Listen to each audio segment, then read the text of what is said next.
it's me, Giggles, Angelique. Oh, so different view today. Yeah, I also resell stuff, so that's another little side hustle I have.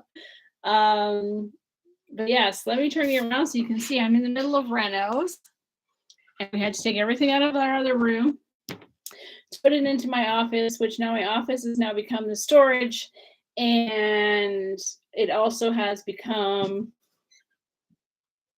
where so anyway, I don't really have an office anymore, just per se.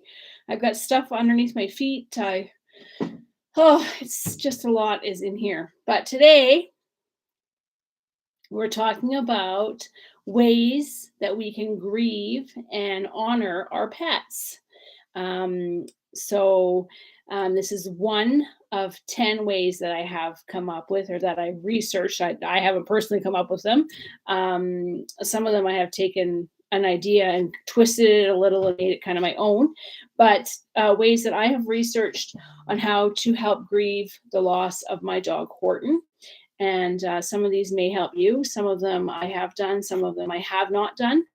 But I have not done for the grief of Horton, but I have done in the past for something else that I have grieved. So just to be clear.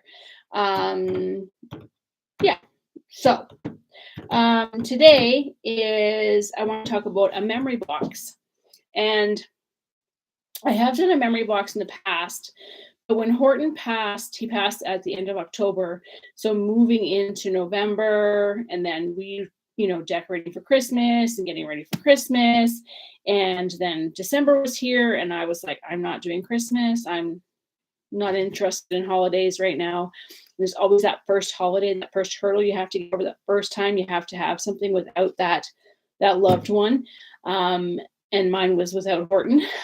So at Canadian Tire, they had this wiener dog light that is for outside. So I went and bought that, and I still have it in my living room. It's going to be up. It has Horton's Toronto Maple Leafs coat on it, which is way too small for this light wiener dog light. But I've called this light Horton, and I light it up. I sit in my living room. I have it on. It's nice. It gives me a sense of peace and calm. And so I had this light lit up over Christmas, and I still do light it up, as I said, over, several nights a week. And so instead of creating a memory box, I went and got this because I felt a real connection and a real draw towards this. And so that worked for me. But a memory box of some sort, something that you can gather some things that were part of your pet's life. I wear Horton's bracelet on his collar on my wrist. That brings me comfort, and it reminds me every day to just breathe, you're okay, you got this, Mom, right? And the light is what works for me. But a memory box, so it could be pictures, it could be their collar. You could even put it in a shadow box. You can get a shadow box at a thrift store if you're thrifting, or even at a craft store. And so it's a box that has like some depth to it, and then you can tack different things in there and make like a little shadow memory box. Or you could maybe even just perhaps create something in like a china cabinet where there's like an honorarium of your pet, some of his favorite toys or her favorite toys, or a picture of them, something like that in there. So that was one way that helped me kind of get through my first Christmas without Horton, was me having just this light and then putting his coat on it, and a memory box of some sort. So whether that is, again, that light, that stuffed animal, whatever it is that works for you, but really just honoring that. So what is something that you have or that you have done or did that would be a memory box? Or have you ever thought of that? Did you do one in the past? If you did, what is it? Where is it? And leave that in the comments. Let us know, because by sharing in the comments, we're creating that community.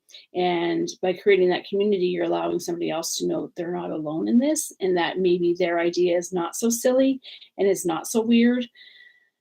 And then you can, help that individual move through that as well. So it's a really great place to support each other. I was just talking to a friend on the weekend, and we were talking about, kind of these ideas of things and how we honor and remember our pets, because she had lost her pet as well. And I said, a friend of mine gave me a big yellow heart and a little blue heart. And she said, when you go for walks, hold the little blue heart in your pocket, and then you can have the yellow heart maybe perhaps beside your bed. And I thought, oh, that's a perfect idea. And then I can remember I'm always taking Horton on the walk with me. And so I did this, and I would take it in my pocket, in my coat. And then one day I went to put my hand in my pocket, and the little blue rock was gone. And I'm still trying to work through that, because it's like, I know it's a possession, and I know, like, I'm typically not that possessive of those things, but it was something that she gave me at my time of grief that really resonated so deeply with me. And so I don't know if it's like the universe trying to tell me it's time to release, it's time to let go, it's time to move on. Not that you'll ever forget, but it's okay to take the next step in this journey of grief. I don't know what that was, but I'm still upset about it, and I really want this tangible item to be able to carry in my pocket so that I can hold it and remember Horton. Not that I can't remember him without it, but it's the whole fact of the matter that this is something that I can hold and it's tangible. So we're talking about that as well. And I said, some people think it's like, that's the most ridiculous thing. Like, it's a heart. It's a little blue heart. Like, just seriously get over it. For me, it's like, I'm not getting over it, and it's still there. And I can feel it right here. It makes me upset. And, I don't think it's silly. I don't think it's dumb. It's something that it worked for me and for my heart. So it's important to me, and that's okay. I'm in this grieving process, and it's important, and I'm allowed to have something that's important to me, and as silly as it might sound to somebody else. And so anyway, yeah. So is there something that you had that was like considered a memory box, or something that you have that you can create a memory box somehow? Drop in the comments. Don't think anything is silly. Drop it, share it. Let's create this supportive community. These are just some ideas, some things that I have done either in memory of Horton or in memory of grieving some other things that I've had to grieve along the way.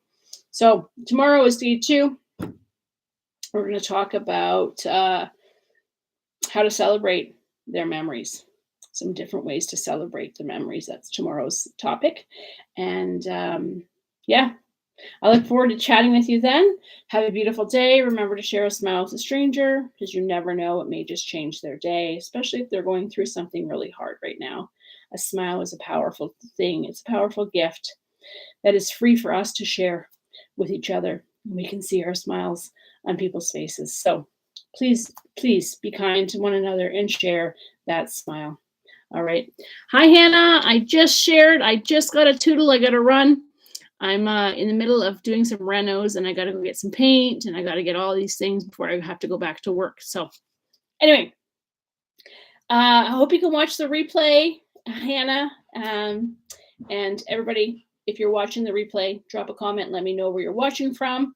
Let me know who you are, and let me know what is a way that you have shared in creating a memory box, or some item that you held on to, or are holding on to, or have for in memory of your pet. All right. And I'll chat with you tomorrow. Have a great day.